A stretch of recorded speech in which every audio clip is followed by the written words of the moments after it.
It's poverty. It's crime. Unemployment. Corruption. Accountability. The energy crisis. Inflation. We are worried. That South Africa has myriad problems on all fronts is a given. But the time has come for us to look for real solutions. I'm Jeremy Maggs, and this Moneyweb podcast will discuss those solutions on how South Africans can solve problems by having tough conversations and drawing on the insights of South Africa's top business leaders. Welcome to Fix SA. Welcome to another episode of Fix SA right here on Moneyweb. Conversations committed to finding solutions and viable approaches to the complex and multifaceted issues facing South Africa. I'm Jeremy Maggs, and today Max Price, who was Vice-Chancellor of the University of Cape Town for 10 years, from July 2008 to June 2018, and from 1996 to 2006 he was Dean of the Faculty of Health Sciences at the University of the Witwatersrand. These days he consults in public health, in higher education, strategic leadership and crisis management. He's just written a best-selling book called Statues and Storms, Leading Through Change. Max Price, a very warm welcome. You write about the importance of vision and direction. Here's the first question. Where is South Africa right now, in your opinion, lacking direction? Well, obviously my areas are health and education, and I don't want to profess on areas that I don't have expertise on. But I do have a sense that our leadership is just keeping things ticking over and trying to fill potholes and patch other gaps in our society and in our policy, and not providing a vision of what the society could be and what it needs to be. So it feels to me like our political leadership, by and large, does not come with a vision. Perhaps it's a bit jaded because there have been visions in the past, and people are now increasingly disillusioned about being presented with more visions, more new dawns, because the devil is in the detail, and there's a sense that policies don't get implemented. So it's a balance. And I think that the direction that vision now needs to take is much more, ironically in a way, because some would say it's not vision if it's about the detail. Vision is about the big picture. But I actually think the vision that needs to be presented to people now are the concrete details of what can be done, what will be done, with deadlines. Some of the recent initiatives, the partnership between business and government around fixing power, energy, crime, is the sort of thing I think we need to see more of, but with plans that have deadlines and that will be reported on. Changes to policies need to be reported on, commitments to implementing the recommendations of Zondo. It's the detail that we need. And so, if anything, the vision has to be much more specific and detailed than a vision traditionally would be, in order to reestablish confidence and faith amongst the electorate, amongst the population, and hope. Max, take me back to 2008 when you became Vice-Chancellor of the University of Cape Town. You would then have had to think about a vision. So my question to you is not what that vision was, but how do you go about developing and articulating a vision that everybody is going to buy into? I think it's context specific. So one can sometimes come into a situation where a lot is broken, a lot is going wrong, and the vision has to be about fixing things and getting buy-in from that perspective. I'll come back to that if you want me to, but the context you're quoting of 2008 when I became Vice-Chancellor was the other scenario where actually things are going very well. The university is very popular. It's achieving tremendous international results with fundraising, with research, with its reputation, with attracting staff. And there to come with a vision can be more difficult because one often faces the reaction from the people who have built the institution up to where it is. If it ain't broke, don't fix it. And I think that's really the wrong approach. If you wait for something to be broken before you start fixing it, then you get exactly into the Eskom situation of not thinking ahead, not thinking about how populations will grow, how needs will change, how maintenance needs to be done. And sometimes it's more difficult to produce a vision for an organization that is riding the crest of a wave, in a way. What I did and what I think needs to be done in a situation like that, firstly, quite a lot of reading. One needs to know where's the world going, what was the view around, in this case, higher education. And this was a time when technology was starting to produce a fundamental shift in the possibilities of doing online education compared to face-to-face education.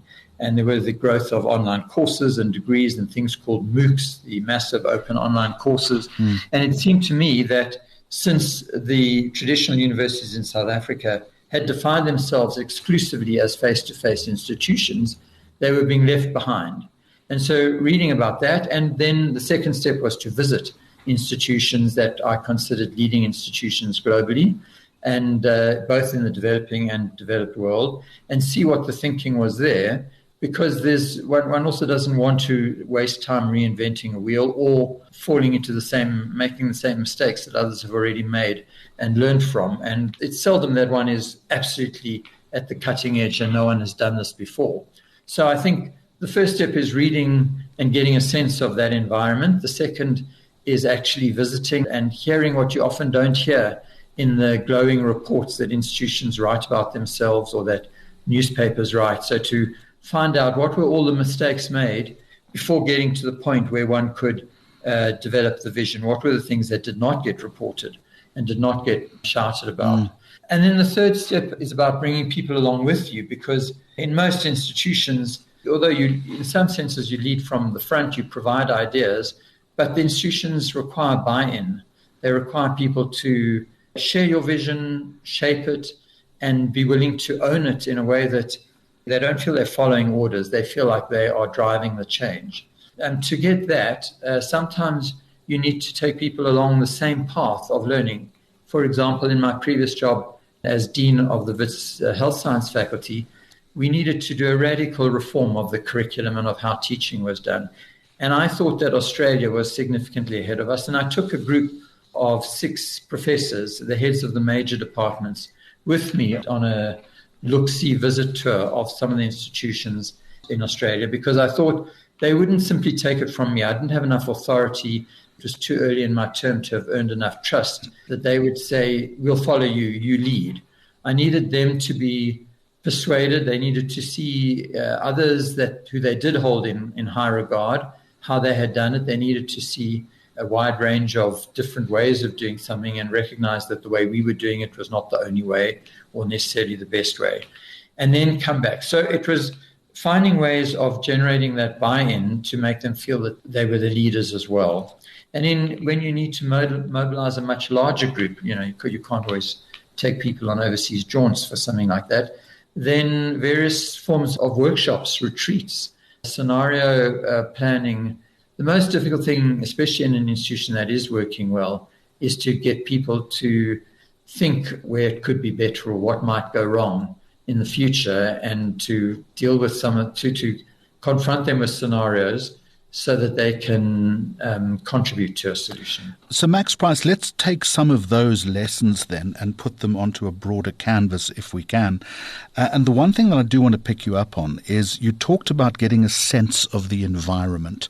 And I think that is absolutely critical. And I'm wondering, as we talk about the bigger picture of fixing South Africa, whether so many people, whether they be academic leaders, business leaders, political leaders, have lost that sense of the environment and how they start to pick it up again. Right. Just to be clear, we're not talking about the ecological environment at the moment, are we? We're talking about the broader operating environment. Context, economic context. Very happy to talk about ecology if we want to, but we'll make that another conversation at some point. Right. No, I just wanted to be sure I understood you.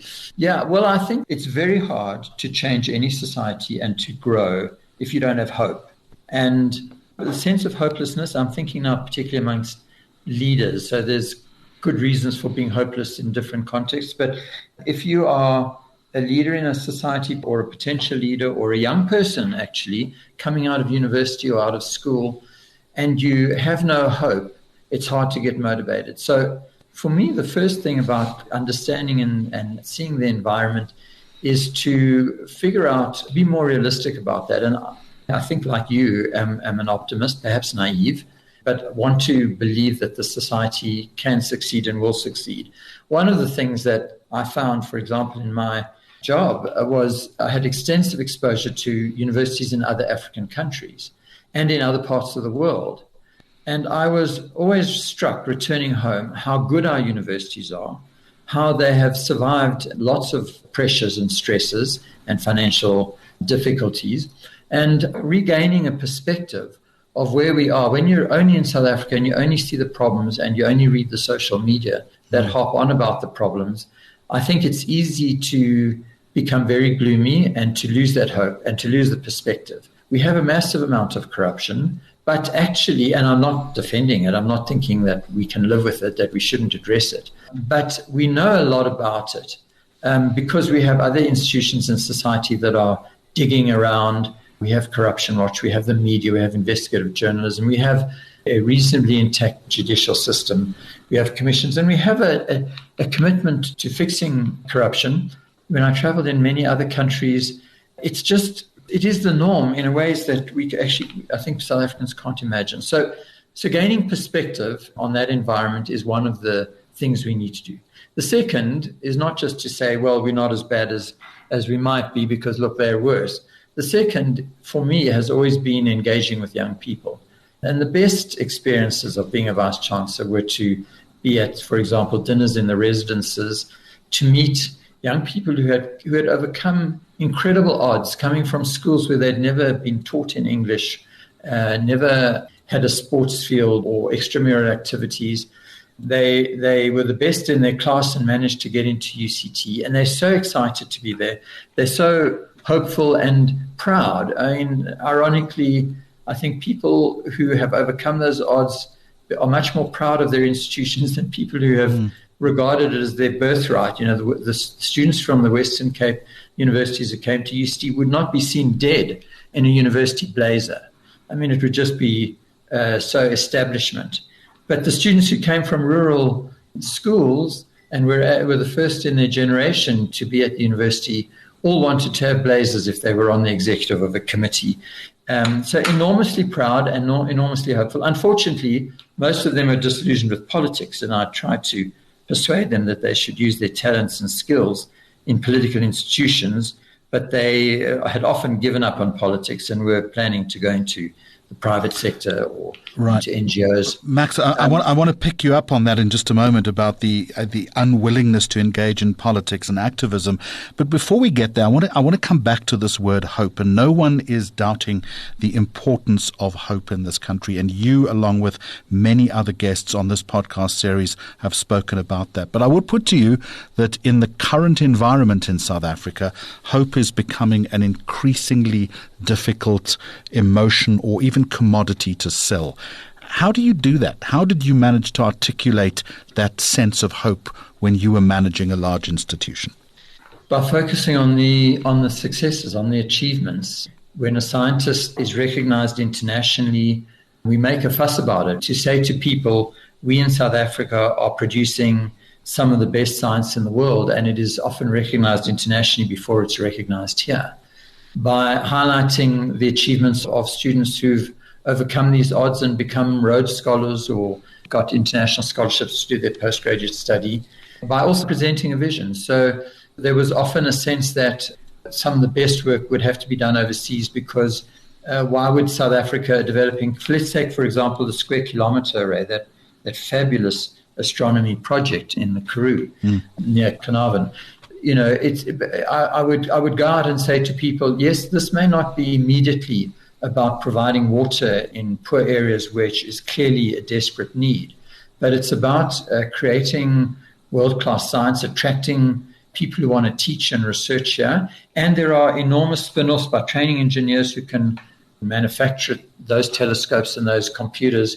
We are actually feeding an industry of IT that this country will depend on. So my strategy has been to present a vision of being world-class, of being competitive, and of showing that we often achieve that. So that's the one. Perhaps the other is, I think it's really easy to be disillusioned and depressed and hopeless about the national political scene, but there's so much that happens on a micro level. I'm on the board of a couple of NGOs, and one of them is a habitat type NGO. And what they go out is they work in informal settlements and help people recreate those settlements so that fire engines can get in when there's a fire, or that water and services can get in when there aren't any. And there are tens of thousands, hundreds of thousands of people who work in these organizations. We saw it during COVID as well with the food gardens and the food distribution in the city, the cans. So I focus on, and when people say, what can I do? There's such a, what I can do is a drop in the ocean and the problems are so big. My response to them is that if you change the life of an individual or an individual family, you have changed the world for them. You've made a huge impact. And if we can have that sort of impact, it grows, I think. While the bigger politics is slowly being sorted out, it keeps people, the integrity of people, the hope of people on the ground in communities, sustains them. Max Price, you write this in the book, and the book, by the way, is Statues and Storms Leading Through Change. You say, I found this distressing. I felt students were primarily interested in their careers, you've just mentioned that to me, and unwilling to engage in politics and activism. Why, in trying to fix a problem, is activism important? Because ultimately, actually, government matters. As much as we might disparage it, we cannot live in an anarchic society that doesn't have a government, doesn't have local councils, doesn't have governance. And so I want people to see, I want some people, not everyone, of course, but universities have traditionally been the training grounds of our future politicians, with few exceptions. But people cut their teeth in activism, in protest. They learn, they get elected to, doesn't have to be a political organization even. It can be the executive committee of the soccer club, or of the debating society, the debating union. Through that, they learn to argue, they're exposed to other ideas, they learn to organize people, they learn to do basic management things which are critical for successful organization. The issue of corruption in an executive or in leadership is, I think, in part because quite a lot of our leaders did not come up through organizations where they kind of learned what are the rules of debate, the rules of creating a budget and being audited and being accountable and running a committee. So there are lots of opportunities at university for students to acquire management and leadership skills and activist skills. And that will hopefully carry them through to their later life when they will be active citizens. The challenge we have is that we don't have a citizenry, we don't have a civil society that is good enough at holding government accountable. And that requires not only activists who've gone into government and who do a job well there, but activists who hold government accountable through civic society organizations. Organizations, the public interest law firms, the public health groups, the people that go into communities to change education, to change early childhood development, to the example I gave, to the architects and builders who are going to change the shape of cities. These are all forms of activism, and I think society desperately needs them. How do we find our way back? How do we find our way back into more robust activism then? I think we are. The quote that you just quoted from my book was actually something I'd said between 2010 and 2015, was the early part of my term. And what I was reacting to was the fact that there was no student activism, very little on campus. Students were only interested in, they came to university, they wanted to get a degree that would help them make a lot of money. And the societies they joined were the business societies. There was a JSE society on the campus. There was a society involved in startups and entrepreneurship. Those are all great things. I don't put them down. But the SRCs, Student Representative Councils, and the other more political organizations were dominated by ANC Youth League and ANC and SASCO, which was ANC aligned, South African Students' Congress, which was strongly ANC aligned. And from 1994 until about 2014, they treated this as a honeymoon period for the new government, for the ANC government. They were also to a significant extent under the thumb of the ANC government because they were kind of the youth league. And so they didn't challenge the corruption that we were already seeing. And they didn't challenge the secrecy bill, which we were seeing. There was a bill that was put to Parliament to try to prevent access to a whole lot of information and various other things. So that was what I was, and the violence that we were seeing and the lack of security, lack of providing security, the lack of service delivery. The student movements were not active in that regard, at least not at UCT and not at WITS. And so I was being critical of that, saying, I wish the students would be more activist and take on the government. Interestingly, then by 2015, I say, and when I look, one of the things I do in the book is to look at what changed. Why did you have this explosion in 2015 around Roads Must Fall and Fees Must Fall and other campaigns around gender violence, disability?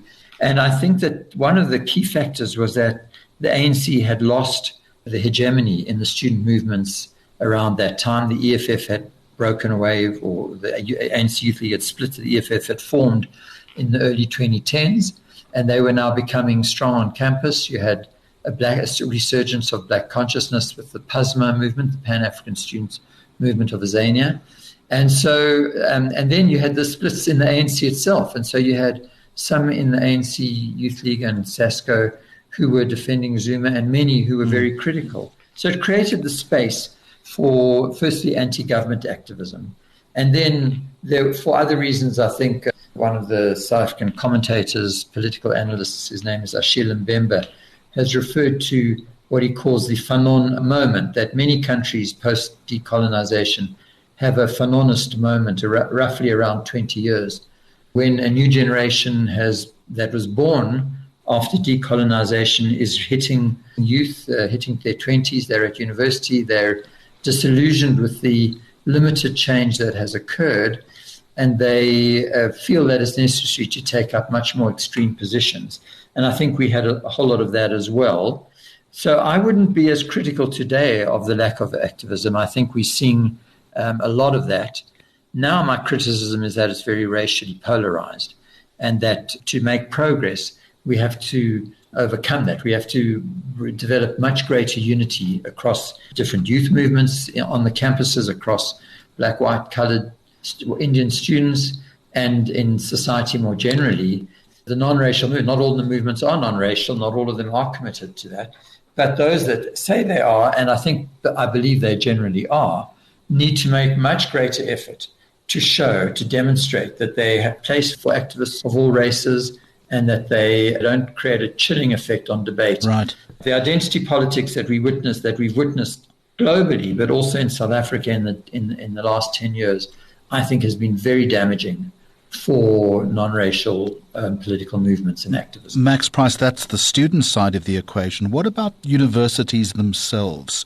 What renewed role or accelerated role should they be playing in terms of the bigger fix in South Africa? Are they doing a good job, or are they failing to provide the kind of education, guidance, leadership that we need in this country? May I broaden my response about the higher education landscape? Certainly. Before narrowing it to universities. I think that we have suffered seriously from a focus on universities. And one understands in a way why that happened after 1994, because white grad school leavers tended to go to universities, a very large proportion, well over 50%. Black school leavers, if they went anywhere into higher education, very few, well under 20, like under 10% went to university, and most went to other forms of further education like technical colleges. And it was felt that in order to rectify that, in order not to reproduce that racial hierarchy of post-school education, that we needed to have many more universities. We needed to convert what were the polytechs, the technicons, into universities of technology. And that's where the focus and the money went. And I'm afraid I think that was a mistake. One understands, as I say, how in the immediate post-apartheid period, it seemed like it was necessary. But the result is everyone wants to go to university. There's not enough money for as many universities and as many people as we have at university. And the quality technical education institutions have not had the attention and the support they need, and don't have the status they need. And if you look at many European countries, Germany and Switzerland, I think their economic success is very much built on the success of their dual education system, university, which only a very small proportion of people go to, and their technical training institutions. Technical includes drama and art, and it's not just sort of engineering. So one of the things I think, one of the things we need to address is fixing that. And the second is the early childhood development and preschool education, because the kids, I call them kids, the students we're getting out of school are just not well enough prepared for university. And a lot of that, so the school system is still broken. We've got much more access, but we haven't got the quality we need. And universities are ending up spending a lot of their resources fixing what should have been done at school. And so they can't really rise to the occasion. So it has to be a comprehensive approach. But at the universities in particular, if I may now turn to your question, I think one of the other problems we have is that we have not created a sufficiently differentiated university system. In the US, there are well over 4,000 to 5,000 higher education institutions that are called colleges and universities that we would recognize here as universities. But only less than 300, about 300 of them, have been licensed to grant PhDs and are therefore research institutions. The 90% of them are not research institutions, they're teaching institutions. Now, we've created a system both of funding and of sort of status and rankings where every university wants to be a research university, every university wants to have PhD students, and every university wants to be rated on a scale of research universities. And the funding system that we have to fund universities largely incentivizes that. And that's a problem because we don't have enough top researchers for all the universities to be research universities. We're probably not producing good enough quality PhDs and perhaps even master's degrees at all the universities. Because of that, many don't have the critical mass to do that. And so more of them should be focusing primarily on teaching. And we need to redesign them so that teaching is valued and rewarded. In the current model, you can't become a professor if you haven't got a PhD in most universities and if you haven't got a very strong research record, let's say 20 to 30 peer-reviewed journal publications. I think that's completely misguided. We should be making people professors at teaching universities because they are brilliant teachers, and they should get recognition for that. They should be professors for that. They shouldn't have to do any research. Perhaps they might do research in pedagogy or in the teaching of their fields. So if our universities are going to deliver better on their mission, they have two missions or three missions. One is to produce graduates that are well equipped for the economy. That needs teachers, and we need to valorize that and reward the teachers. The second is we need really good researchers, but not just mediocre researchers. We need people who are doing cutting-edge work on global terms. And for that, I think we should strengthen the research universities and concentrate the research resources there.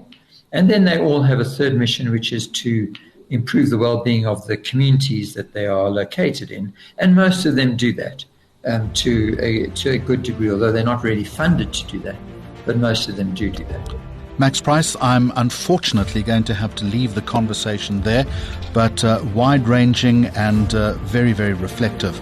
And thank you so much indeed. Thanks for listening to this Fix SA podcast. For more episodes posted every second Friday, go to moneyweb.co.za, the Moneyweb app, Apple Podcasts and Spotify, or follow Moneyweb News on social media for more updates. Moneyweb, your trusted source for business and investment insights.